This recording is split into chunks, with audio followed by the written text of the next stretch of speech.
Stephanie. Tell us a little bit about you and introduce yourself. What do you do? Who do you help? And we then will start to chat about networking. Sounds good. So my name is Stephanie O'Brien. I'm from Manitoba, Canada, currently in a rural area. We're surrounded by tiny dots on the map you've probably never heard of. And I actually started out as a novelist before becoming a coach. I was a fairly introverted kid. I wrote my first full-length novel when I was 12 years old, and then went on to write 14 novels, 4 of which I thought were good enough as an adult to self-publish. The rest I consider teenage practice. And eventually, when Mom got into life coaching, I followed her into it. I came there to use I was the most prolific writer in the family, so we were going to have me learn to use my writing skills for business. And I just fell in love with coaches and coaching, all these incredible people who are trying to be your best selves, live your best lives, make the world a better place, and help others to do the same. I wanted to be part of that mission, of that ripple effect of people living their best lives and of lives being transformed into happiness instead of struggle. And one thing I noticed, though, was a lot of coaches had a bit of trouble really communicating what they did and why it was valuable. They'd say stuff like, I help you shift your paradigms. I'm going, okay, for one thing, nobody lies in bed at night thinking, I need to shift my paradigms. They might not even, for another, might not even know what a paradigm is. I helped them to translate their coach speak and from being jargon that didn't really address what people wanted, addressing things people really wanted and explaining it in a way that lay people or their target audience could understand. So I spent years working with coaches, writing for them, even being a client of coaches, and seeing my own life transformed by some and not so transformed by others. I got a pretty good feel of what went right, what went wrong. And so that's actually how I got into helping people create their coaching programs. I took my years of experience as a novelist, taking huge amounts of information and breaking them down into an easy to follow flow, my years of experience in being a client of coaches, seeing what went right and what went wrong, and my years of experience in writing for coaches and drawing out their information and expertise from their minds so I could convey it to their audience and put it all together. But of course, with any service, you need to be able to sell it, which is why we're here today to talk about how you can share your service via networking.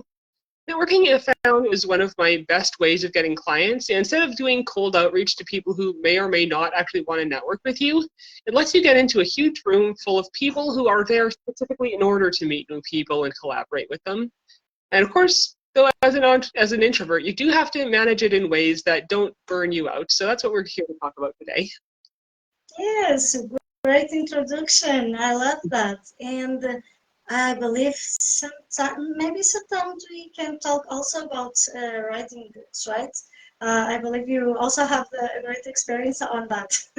But for today, tell me, how did you start with the networking?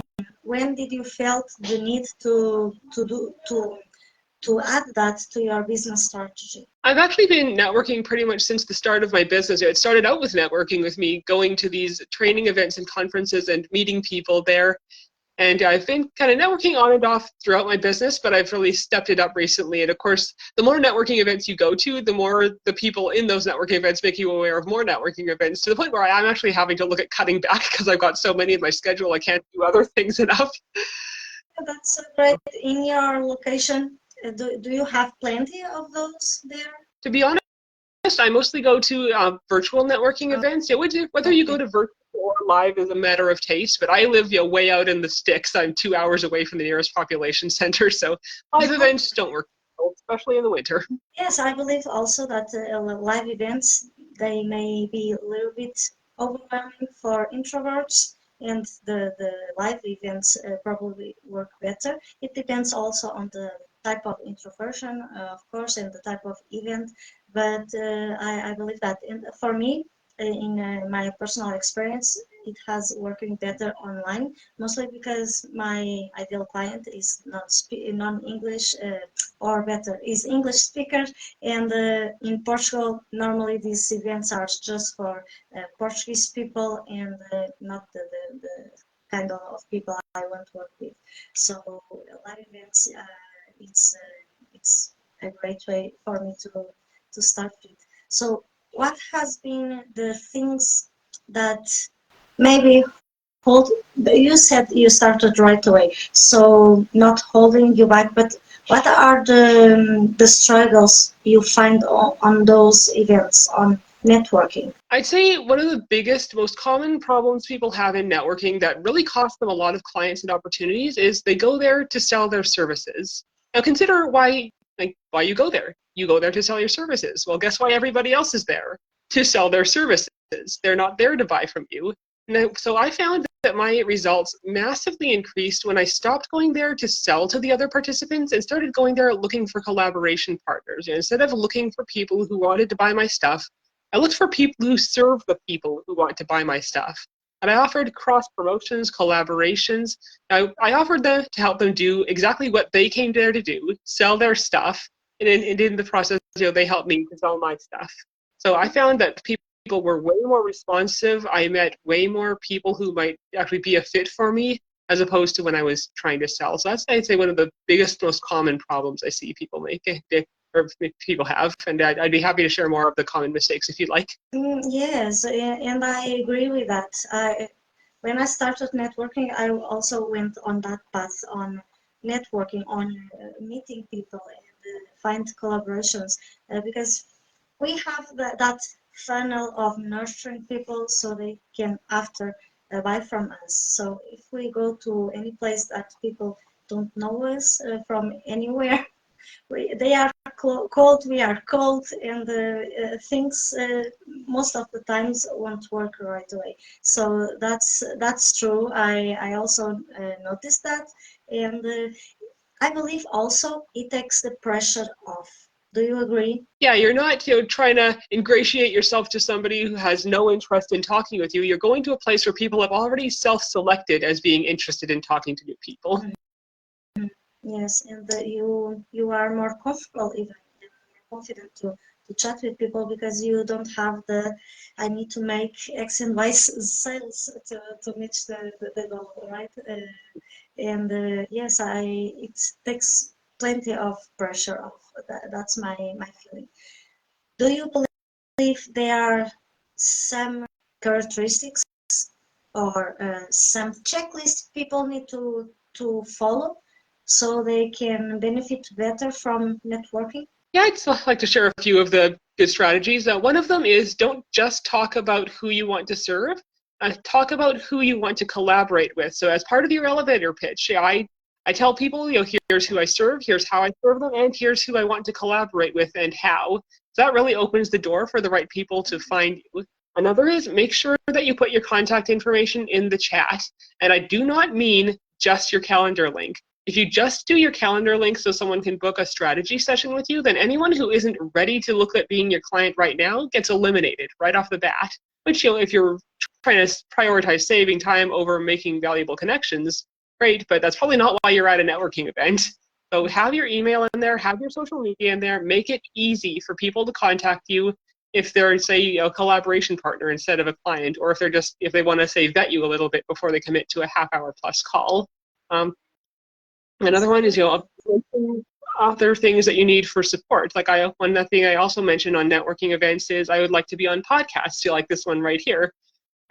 I want to be on podcasts, and I can introduce people to podcasters who might want to feature them. So I'm offering additional value, additional options for them to get exposure. And I'm also asking for a way for them to support me, in addition, outside of them hiring me as a coach.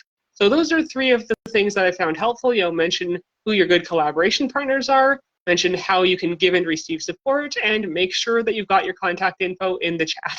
These are very, very important. Many times we go on the flow, we forget the all the benefits we can achieve from that event, and sometimes we lose the opportunity, right, to connect in in different ways, in better ways, in deeper levels. Yes. Do you prefer to join those events through Facebook? For instance, there are plenty of Facebook groups who have connection calls and networking events, or do you prefer specific platforms?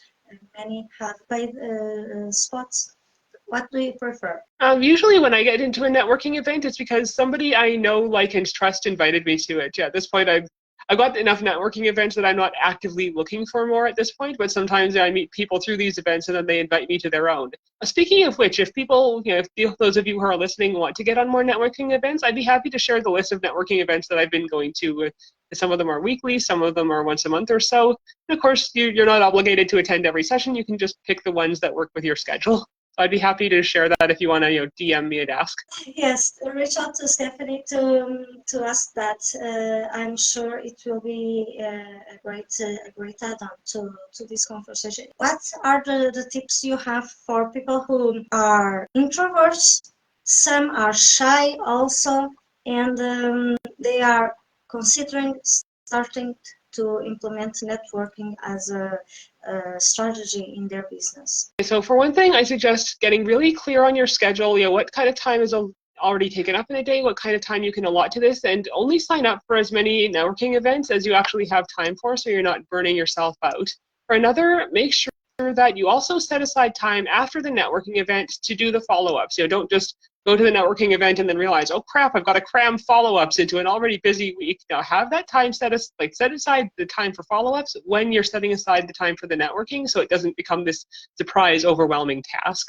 And I find that when I started coming in from a position of service, instead of putting pressure on myself to turn the other networking people into clients and just focused on how can we support each other, how can we collaborate, that really leaves a lot of the social pressure, a lot of the anxiety, a lot of the feeling salesy towards total strangers. So that alone is really good for removing some of that anxiety, thinking about how you can help them get what they want instead of how you can get them to give you what you want. And finally, while you're going through I suggest writing down the name, contact info, and any notes you have about the other participants. And what I do to facilitate follow-ups, for one thing, I do not follow up with everyone, because not everyone there is actually a good fit. And if you follow up with people you can't collaborate with, who can't be your clients or anything, you're wasting your time. Maybe, possibly, you'll run into someone who needs them, but the probability is low enough that it's just not worth it. So just note the ones who are a good fit for you, the ones who might be clients, the ones who might be at the step in your client's journey before you, and then after the clients have worked with those people, they can refer them over to you. The people who might be the step after you in your client's journey that you can refer to them, or that they could send to you if their clients aren't, or their would-be clients aren't ready for them.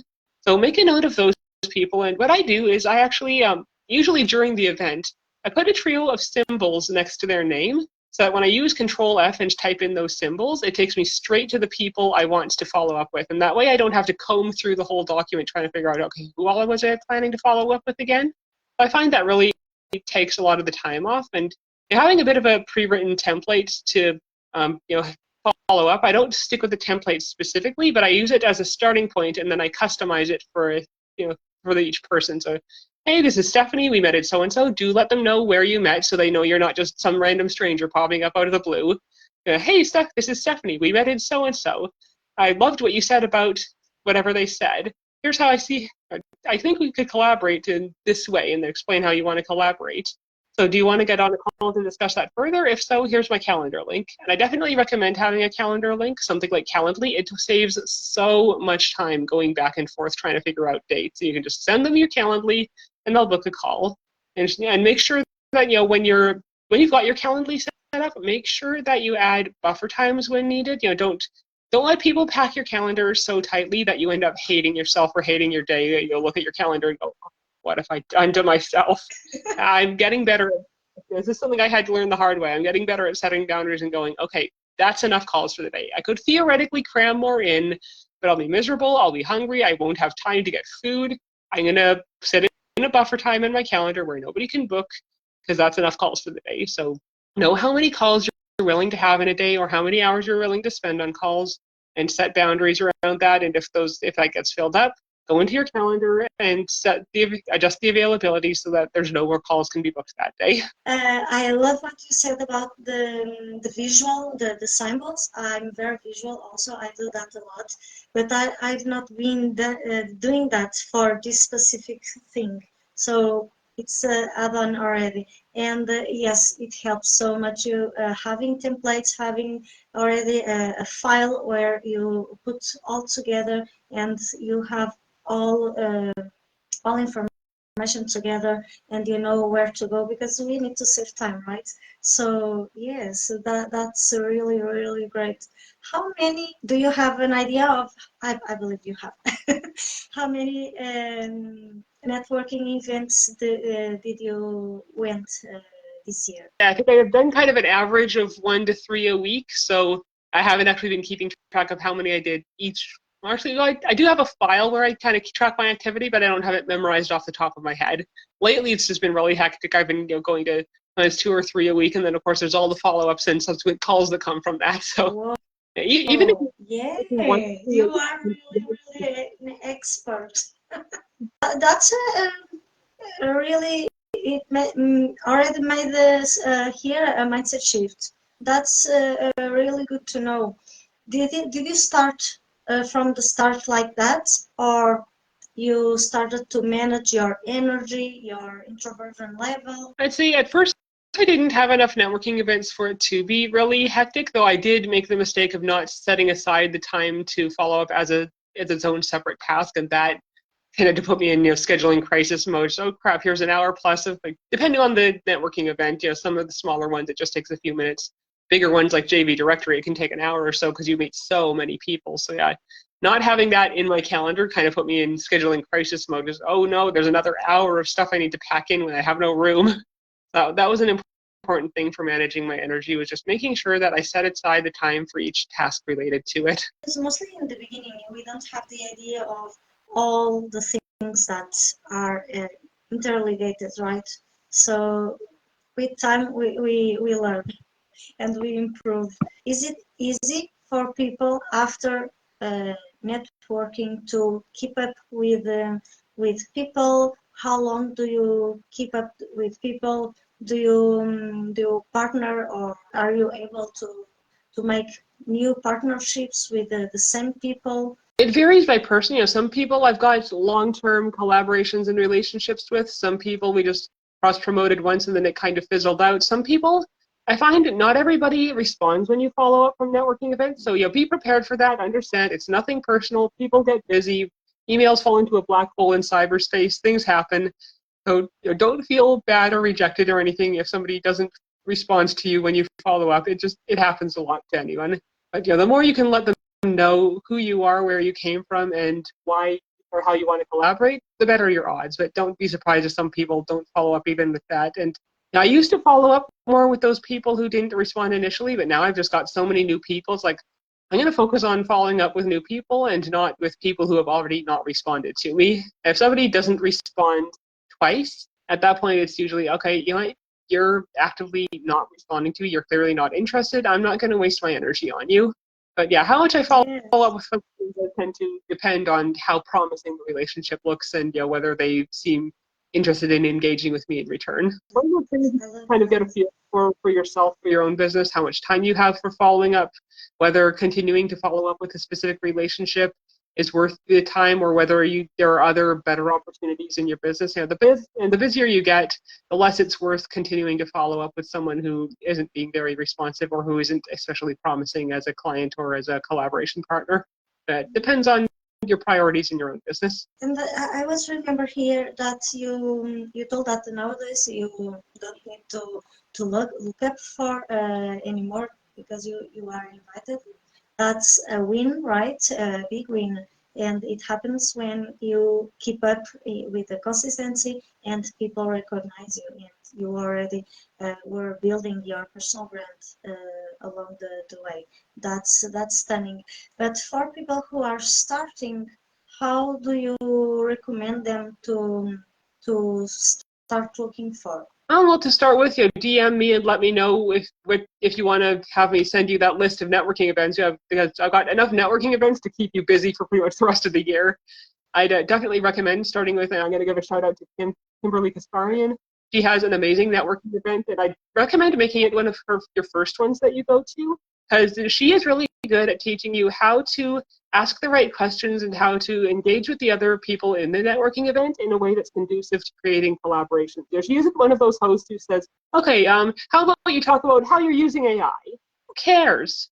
Unless you're specifically both into AI, then it's not the best topic. And even then, how you use AI doesn't really tell you how you can collaborate. So Kim, instead of asking you to ask random questions just to have conversation for the sake of conversation, Kim gets you to ask questions that specifically tell you who you can collaborate with, how you can collaborate with them, and how you can continue that relationship. So her networking event is a great start. It's Kimberly Kasparian's networking soiree, great place to start for networking. JV Directory, they've got a networking event that both paid and free members can join. So you don't even have to pick. You have the option to buy an upsell package, but you can also just attend for free.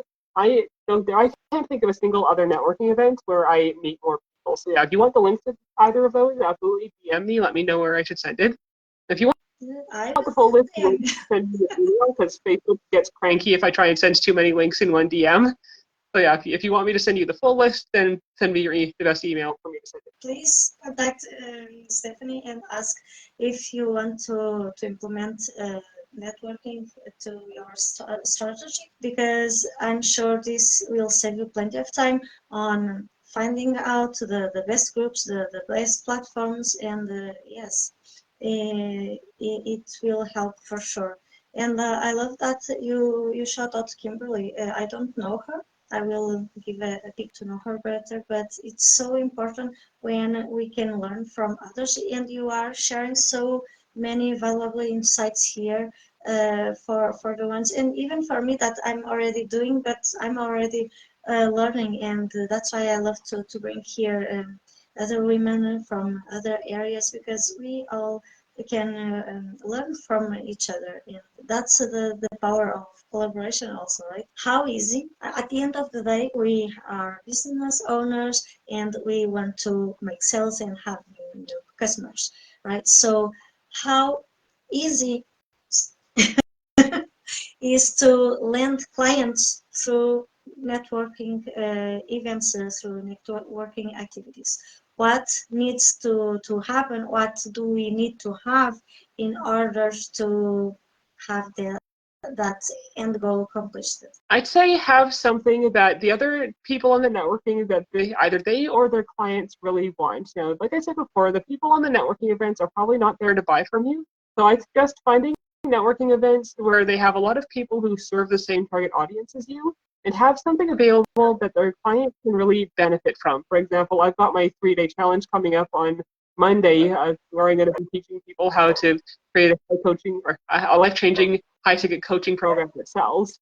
So yeah, that's something that I can offer to other people who sell coaches. Hey, I've got this really useful free thing for your audience. You want to promote it to your audience? I can promote your thing to my audience, and do be reciprocal about that. Do offer, work with people who have something that your audience wants too, and offer to promote it to your audience. So yeah, having something that their audience wants and being willing to share their stuff with your audience is a really good way to get your stuff in front of more people. Because now if you meet 30 people in the networking event, if you're just trying to sell to them, you've got 30 potential clients. If you're trying to collaborate with them, you've got 30 people's entire audiences as your potential clients. And many times people only think about the fast way, the quick way, and only look to the front and forget that one branches to many, right?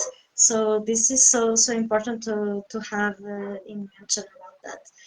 Can you tell us a little bit more about the offer you were talking about? So on day one, we're going to get really clear on what is the result, the transformation that you're going to offer to your audience, because this is what gets them to buy.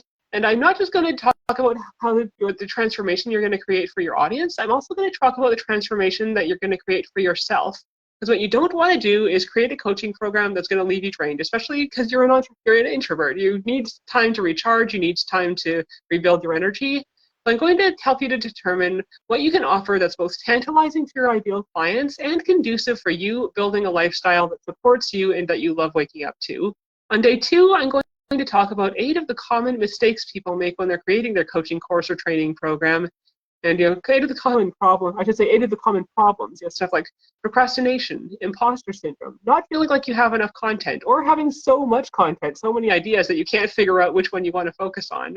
Yeah, 8 of those common problems are going to give you actionable, practical strategies for overcoming them. And then on day 3, I'm going to give you a roadmap of all the steps you need to take to bring your coaching program or training course from zero to being ready for launch. You'll have a full roadmap of all the things you need to do. And of course, at the end, if you decide that you need additional personalized guidance to implement any of that, there will be the option to work with me. It's important that we have offers that connect to the people.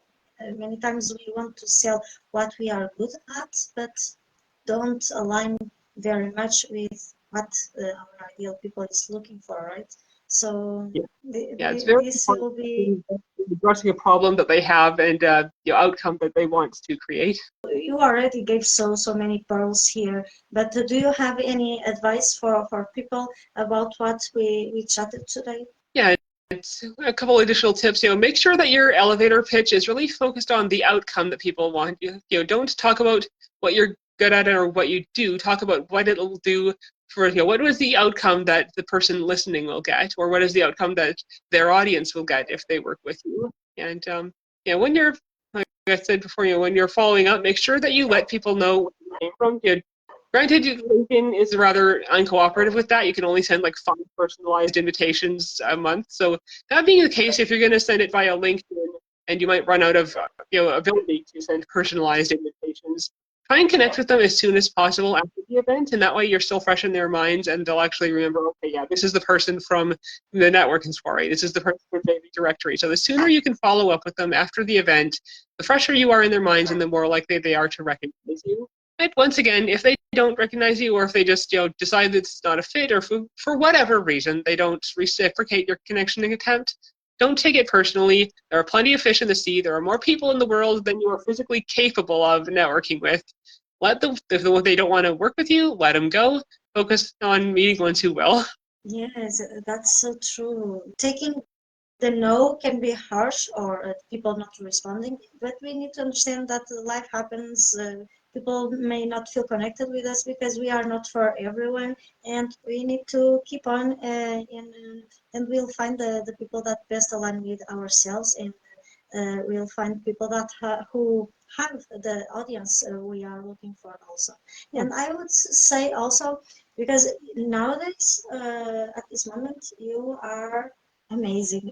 I was so impressed when you told how many times you do it, and it was when you started speaking I thought, oh, per month, and you told per week, and I was, whoa. That's really amazing because you are on the flow already, right? And you already understand your business, understand your energy, and you already have this rolling.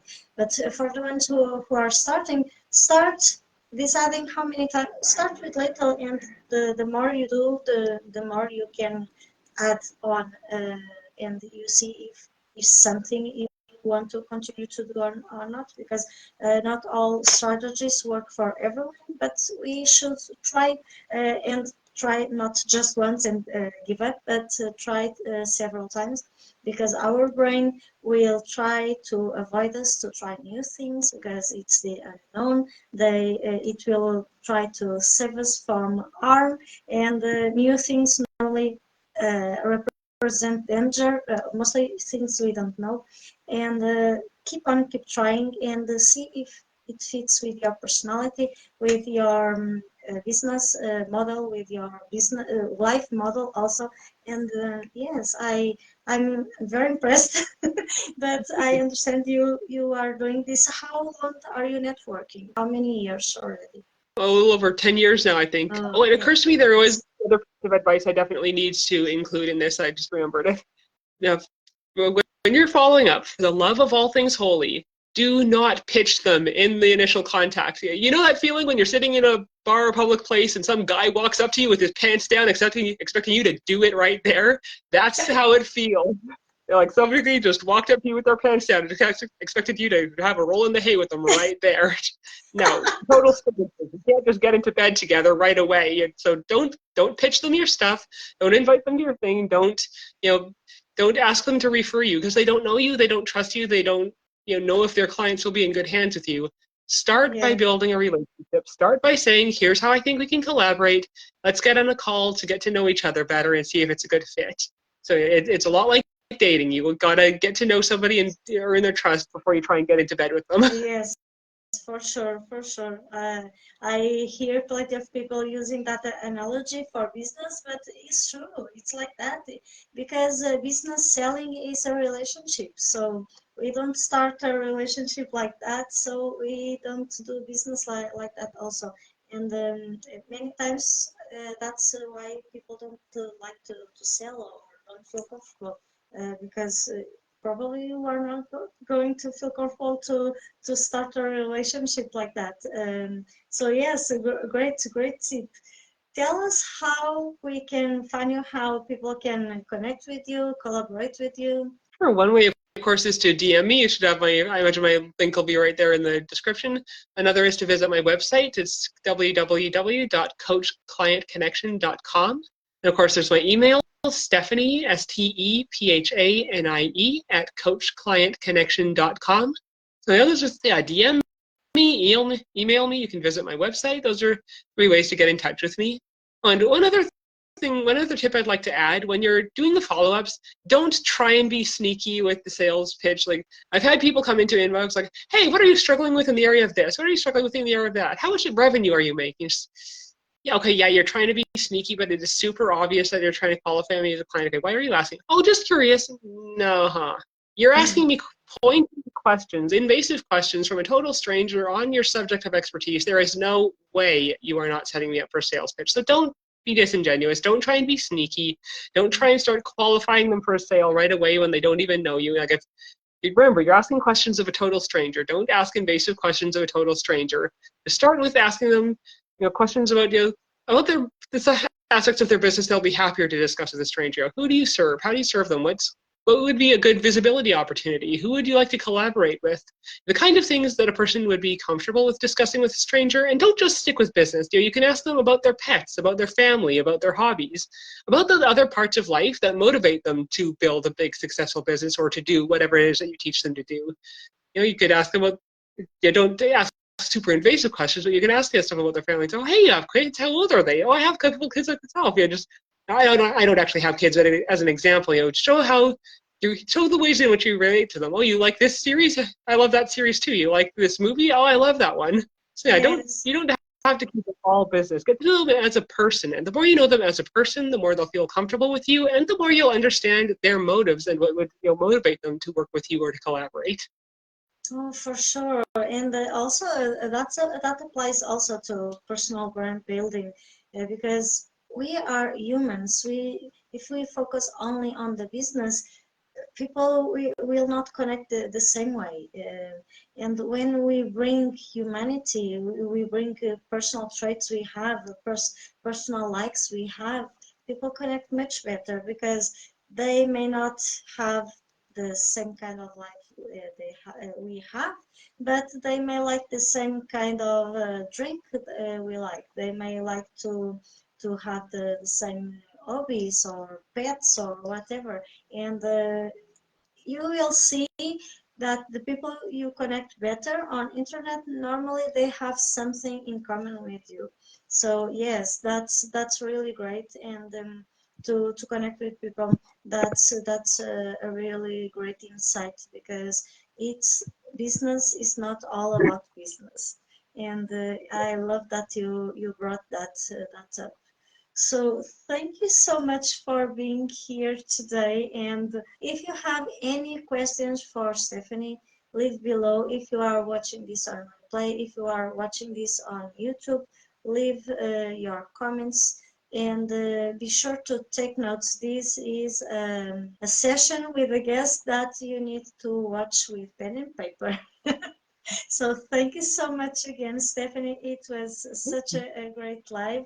If you need any advice from Stephanie, go and follow her, connect with her.